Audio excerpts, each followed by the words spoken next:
Namaskar. A warm welcome to World News, an Indian perspective on All India Radio. This is Saira Mujtaba and with me is R.S. Raghu, bringing glimpses of the major developments of the day from across the globe.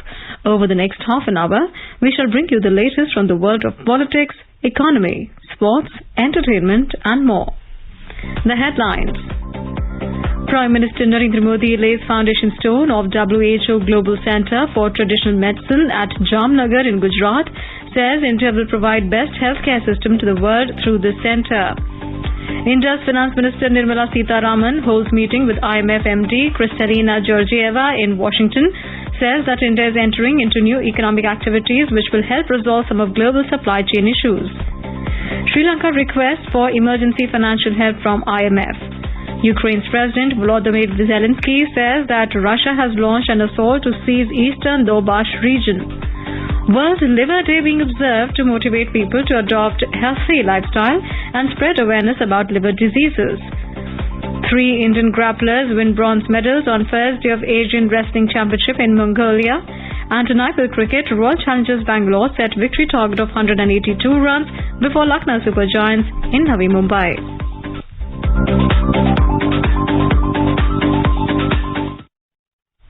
And now the news in detail. India's Prime Minister Narendra Modi on Tuesday laid the foundation stone of WHO Global Center for Traditional Medicine or GCTM in Jamnagar, Gujarat. Prime Minister of Mauritius Praveen Kumar Jagannath and Director General of WHO Dr. Tedros Ghebreyesus were also present on the occasion. During his address on this occasion, Prime Minister Modi said the WHO Global Center for Traditional Medicine in Jamnagar aims to bring ancient wisdom and modern science together. The center would develop the holistic treatment protocol for specific diseases so that patients can benefit from both modern and traditional medicines.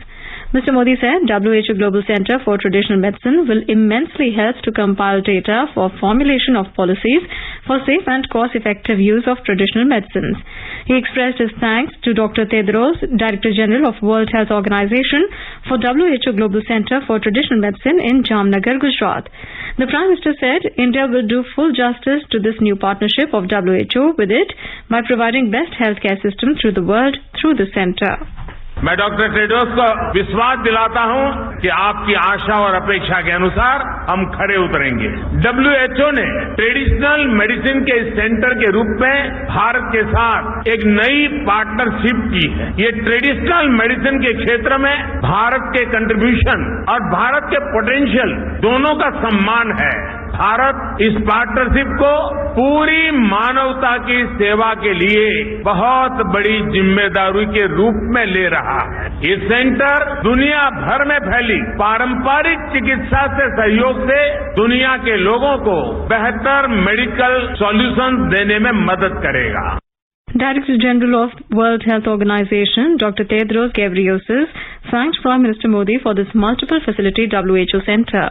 The WHO Global Center for Traditional Medicine that we are launching will help to harness the power of science to strengthen the evidence base for traditional medicine. I'm grateful to Prime Minister Modi and to the Government of India for their leadership in supporting this important initiative and the investment of $250 million to establish the center with an interim office, new location and building, and a 10-year commitment for operating costs. From the day I spoke to His Excellency Prime Minister Modi, his commitment was amazing.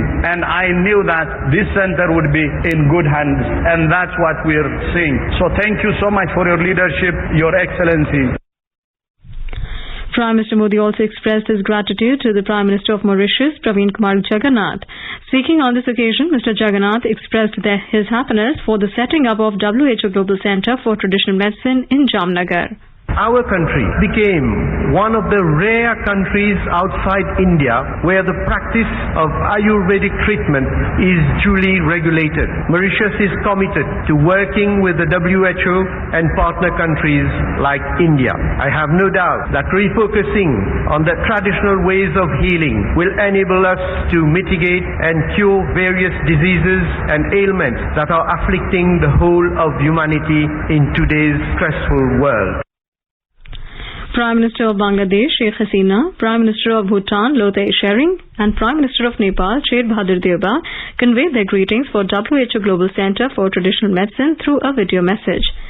GCTM will be the first and only global outpost center for traditional medicine across the world. It will emerge as an international hub of global wellness. Finance Minister Nirmala Sitharaman on Tuesday held a bilateral meeting with the Managing Director of International Monetary Fund IMF, Kristalina Georgieva, and discussed issues of importance for India besides several issues currently being faced by the global and the regional economies. On the sidelines of the IMF World Bank spring meetings in Washington, they raised concerns about the impact of the recent geopolitical developments on the global economy and the challenges linked to the rising energy prices due to it. A report. Explaining India's policy approach, Ms. Sitharaman mentioned that an accommodative fiscal stance was also accompanied by major structural reforms, including the bankruptcy code and targeted help to MSME and other vulnerable sections. The finance minister further highlighted that India has been helped by good agricultural output, supported by a good monsoon during the COVID pandemic period. She added that India is entering into new economic activities which will help resolve some of the global supply chain issues. Ms. Georgieva highlighted the resilience of India, which remains the fastest growing country across the globe despite challenges posed by the COVID-19 pandemic. She also referred to an effective policy mix followed by India that was well targeted. She lauded India for its contribution to the capacity development activities of the IMF. Ms. Georgieva praised India's vaccination program and the help extended to its neighbor and other vulnerable economies. The IMF MD particularly brought reference to the help India is providing to Sri Lanka during the difficult economic crisis. Ms. Sitharaman indicated that IMF should support and urgently provide financial assistance to Sri Lanka. Anuja Kumar for World News, All India Radio. The International Monetary Fund, in its latest World Economic Outlook report released on Tuesday, slashed its forecast for India's FY23 GDP growth to 8.2% from earlier 9%. The IMF cited the negative impact of higher oil prices led by the Ukraine-Russia conflict on domestic consumption and private investment. It recommended monetary tightening by central banks to keep inflationary expectations in check amid global supply-side disruption. Sri Lanka has requested for emergency financial help from the International Monetary Fund or IMF as bailout talks got underway on Monday. The Global Financial Organization will consider providing the assistance after representations by neighboring India. Meanwhile, a leading rating agency warned that Sri Lanka will see a series of defaults on its foreign debts after officials said it would halt payments. Sri Lankan officials, led by Finance Minister Ali Sabri, are in Washington this week for talks with the IMF as the South Asian nation faces its worst economic crisis in more than 70 years. In today's Hotspot section, we bring you a discussion on developments in Sri Lanka. In conversation are Anil Wadhwa, former diplomat, and Simran Sodhi, journalist. Ambassador Wadhwa, when we look at Sri Lanka today and you see the situation unfolding there, how do you surmise it for our listeners, and how much do you think is there concern for India, which is a neighbor and which is watching these very worrying things develop in Sri Lanka? So I think the Sri Lanka situation has been brought about through a series of mistakes made by the Rajapaksa brothers, which has been admitted now openly by President Gotabaya Rajapaksa when he was speaking to 70 new ministers who have been appointed. And it's very interesting to note that he has now accepted all the charges, including the decision of not raising taxes in the run-up to the elections. Also, the decision to discontinue with fertilizer, which actually led to decreased productivity, and accepting indiscriminate loans from countries like China, which are opaque, which have led to a distorted situation in Sri Lanka because the exports could not keep pace with the capital exports from countries like China, who brought in their own machinery and their own people to work on the opaque BRI projects. All this has amounted to Sri Lanka owing $7 billion today, this year itself, out of the 25 billion debt that Sri Lanka owes.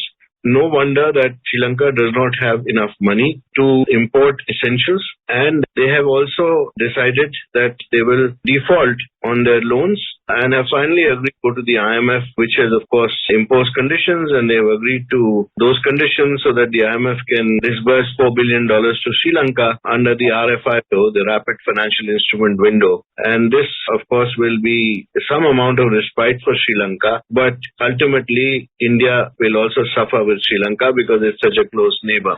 And how will this happen? Because, India has already extended $2.4 billion since January itself to Sri Lanka. That includes 2 credit lines of $500 million for fuel, $1 billion for food and essentials.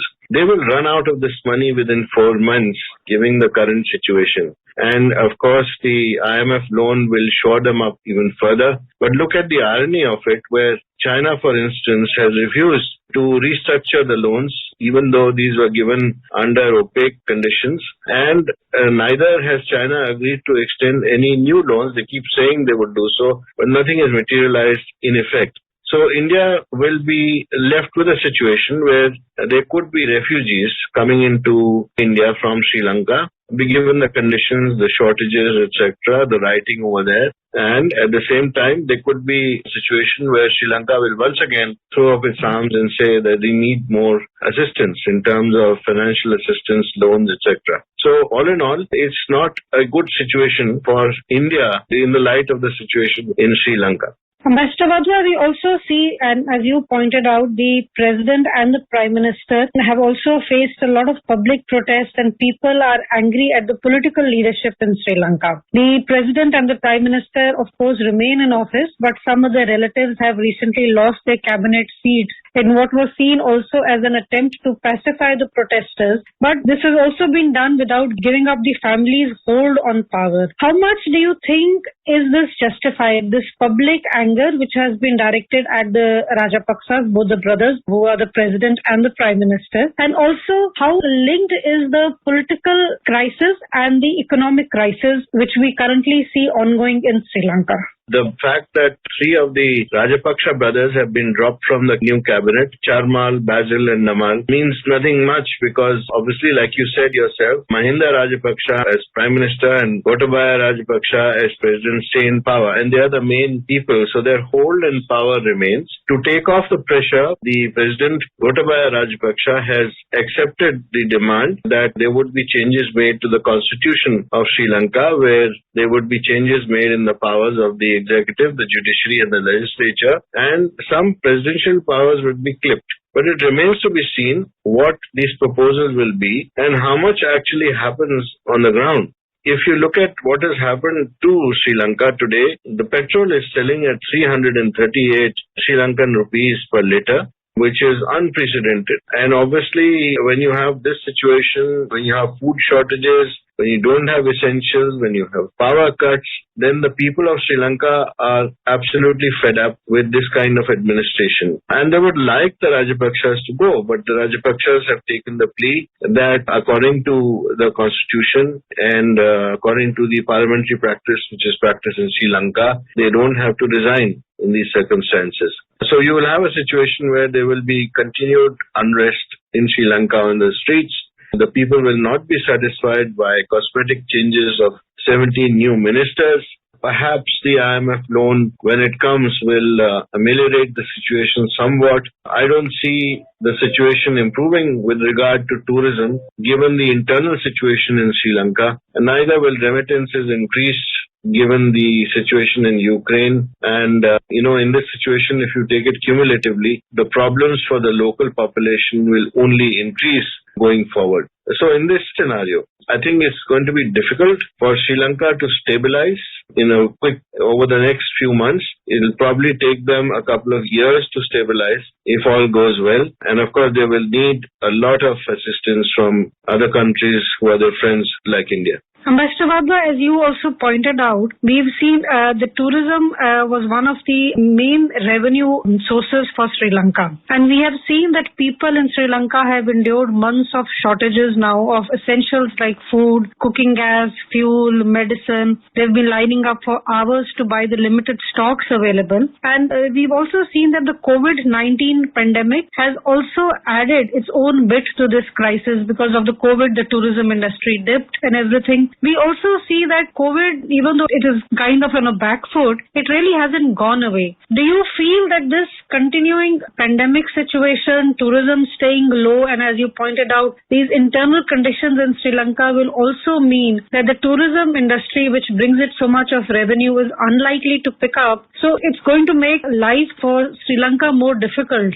in maybe the short run or the long run. So Sri Lanka is, like I said, is caught in a vicious circle where unrest in the streets, shortages, power outages, etc. will ensure that tourists don't come to the country. When this happens, then obviously that revenue stream will also dry up. Sri Lanka is also not able to export its traditional items like tea, etc. because of the wrong policies followed with regard to fertilizer. So its agriculture is also suffering, as a result of which it is importing essentials like sugar and soon will have to import more rice. They've already done so under assistance from the line of credit from India. And now I see this phenomena continuing for a while. It is impossible to think of a situation where Sri Lanka is going to recover unless a miracle happens. And of course, the new ministers and the Prime Minister and the President who still remain in power will have to now think on their feet about how to make sure that good governance steps are taken. They have agreed to the IMF recommendations of appointing international financial and legal advisors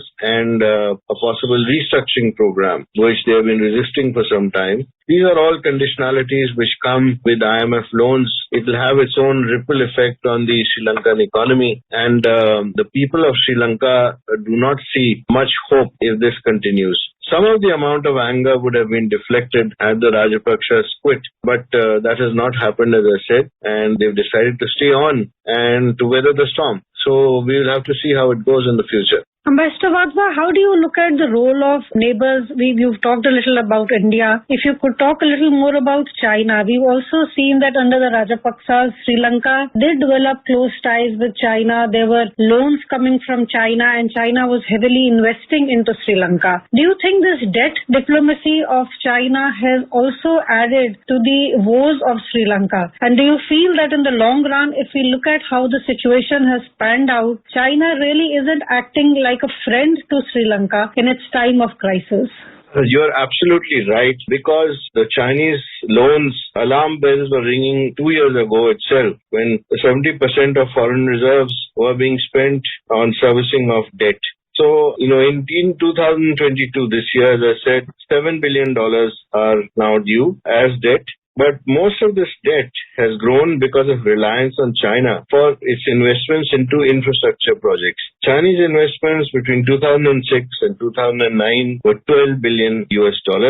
And now it continues to fund the Colombo Port City by China Communications Construction Company. That's a $1.4 billion project. But the Sri Lankans defaulted, and therefore now there is a lease for China for 99 years on the port of Hambantota. There is also a loan which was sought by President Rajapaksa back in 2010, which has grown into a debt trap. Because of that, in 2015, there's been a debt for equity swap, where a port and its surrounding 15,000 acres has been leased to China for 99 years. Sri Lanka has now asked China for debt restructuring or extension of credit line. But as I said, there's been no response from the Chinese, perhaps because of the bad precedent that it's seeing from other countries where similar BRI OPEC projects have failed. And there is the debt to China from 2012 to 18 doubled from $2.2 billion to about $5 billion. That is mainly because significant Chinese imports came from the reconstruction equipment and construction materials, and Sri Lanka had a very small export base. So they had a trade deficit, and the influence of China kept on growing in Sri Lanka. Also, we must remember that Chinese loans were given at 6.5% per annum, and this compares with the 2.5 to 3% by ADB per annum. So, as I said, in 2017, Sri Lanka already spent 83% of its revenues on debt repayment. That is the time that it should have actually restructured, thought about going to the IMF or making sure that Chinese projects are stopped because of their opaqueness. But that did not happen because of the closeness of the Rajapakshas to China. So that's been the Chinese role there. Thank you. Thank you.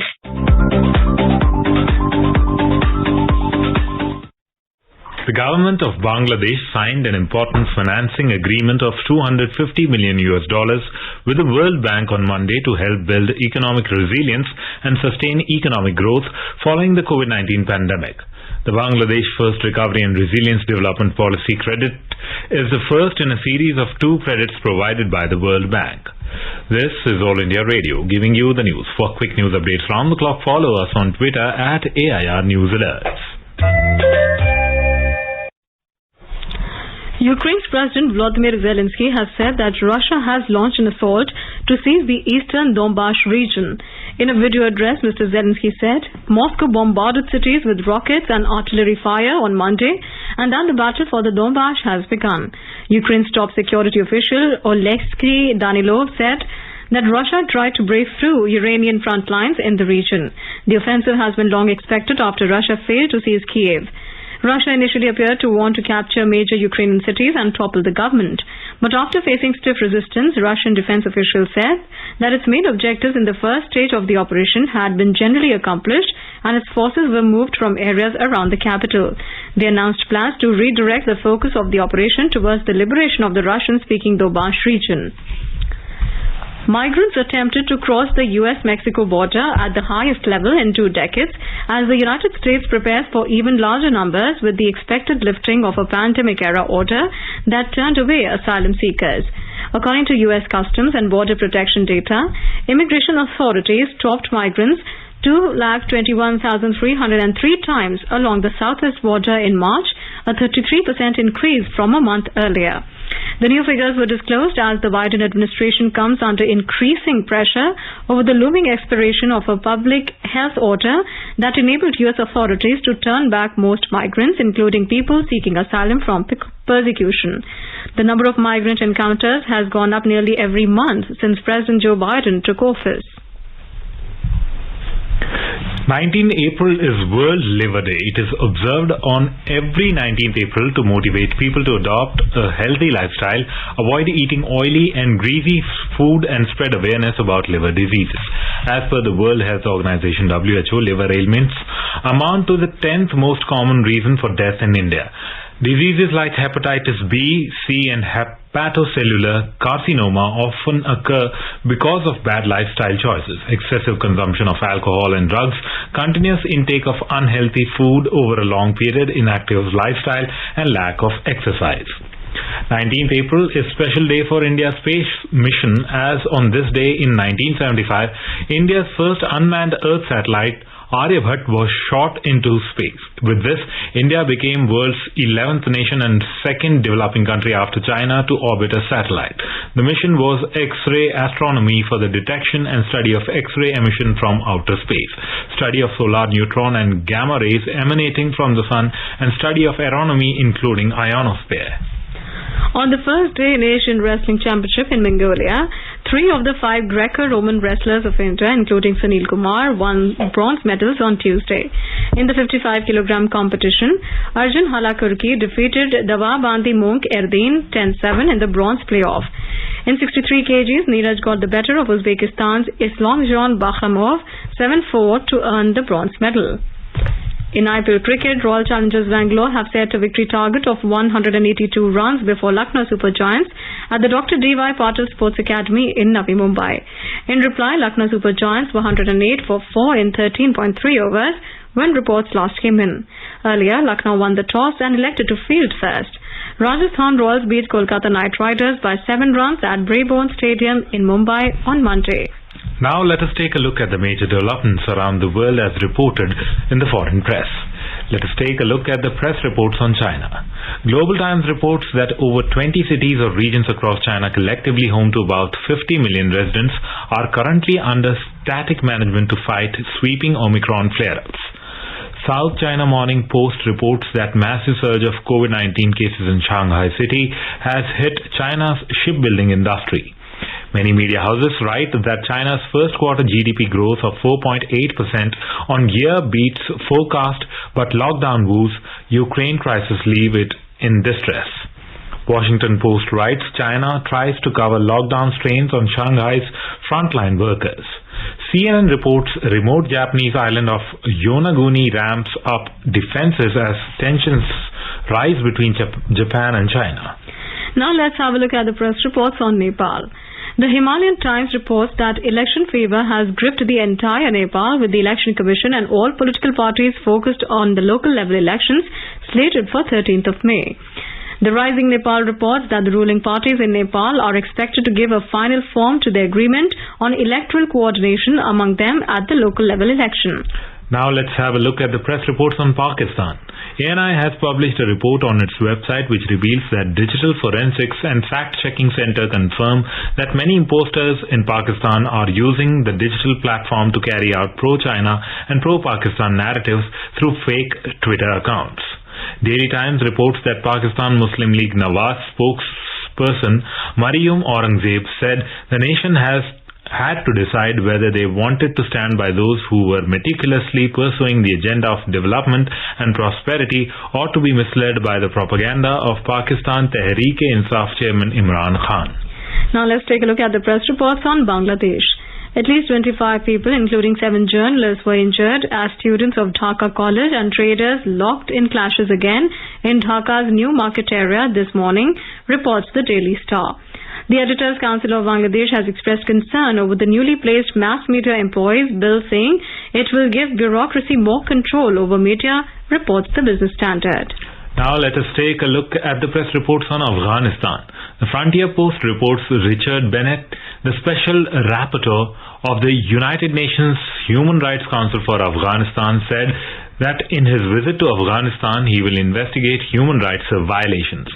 Tulu News reports strong reactions against Pakistan airstrikes and shelling on Afghanistan soil continue at national level, blaming Pakistan for violation of Afghanistan's sovereignty. The first batch of 1st Battalion of Ladakh Scouts Regiment Center LSRC has reached Abyei in Africa for the United Nations Peace Mission. The LSRC Battalion reached Abyei on Monday to be a part of the United Nations Interim Security Force for Abyei UNISFA. Abyei is spread in a 10,546 square kilometer area between Sudan and South Sudan in Africa. Abyei has been accorded special administrative status by the 2004 Protocol on the Resolution of Abyei Conflict, the Abyei Protocol in the Comprehensive Peace Agreement CPA to end the Second Sudanese Civil War. On arrival, the Ladakh Scouts were received and provided with a welcome reception by the present Pakistan Battalion in Abyei. And now a quick look at the headlines once again. Prime Minister Narendra Modi lays foundation stone of WHO Global Center for Traditional Medicine at Jamnagar in Gujarat. Says India will provide best healthcare system to the world through the center. India's Finance Minister Nirmala Sitharaman holds meeting with IMF MD Kristalina Georgieva in Washington. Says India is entering into new economic activities which will help resolve some of global supply chain issues. Sri Lanka requests for emergency financial help from International Monetary Fund. Ukraine's President Volodymyr Zelensky says that Russia has launched an assault to seize eastern Donbass region. World Liver Day being observed to motivate people to adopt a healthy lifestyle and spread awareness about liver diseases. On to sports, 3 Indian grapplers win bronze medals on first day of Asian Wrestling Championship in Mongolia. And in Eiffel cricket, Royal Challengers Bangalore set a victory target of 182 runs before Lucknow Super Giants in Navi Mumbai. And now, before we end, let us listen to Mahatma Gandhi's favorite bhajan, Vaishnav Jan, by artists from South Africa.